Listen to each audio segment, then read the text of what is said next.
Hola I'm back. రీసెంట్గా నేను Manali visit చేసినప్పుడు హడింబాదేవి టెంపుల్కి వెళ్ళాను అనమాట. హడింబాదేవి ఎవరంటే ఘటోత్కచుని తల్లి, భీముని భార్య.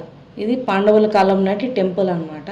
ఎంట్రన్స్ అయితే అవసరం ఉంది, పక్కనే పార్క్ ఉంది అండ్ టెంపుల్ ప్రెమిసెస్ కూడా ఫుల్ ఈ దేవదారు వృక్షాలతో ఫుల్ నిండిపోయి ఉంటుందన్నమాట.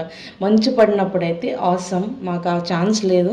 బట్ ఈ టెంపుల్ పాండవుల కాలం నాటిది కాబట్టి చాలా అంటే చాలా ఓల్డెస్ట్ టెంపుల్. ఇది టెంపుల్ ఎంట్రన్స్. అండ్ టెంపుల్ లోపల విగ్రహాలు గుహలో ఉంటాయన్నమాట. హిడంబాదేవి అమ్మవారు, వినాయకుడు అండ్ కాళీమాత ఈ ముగ్గురు ఉంటారు.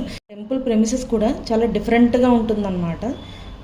మనాలి వెళ్తే మటుకు కంపల్సరీ మిస్ అవ్వకుండా టెంపుల్ని అయితే విజిట్ చేయండి. హిమాలయాల్లో లోకల్ పీపుల్ తోటి బాగా పూజింపబడతారు అమ్మవారు.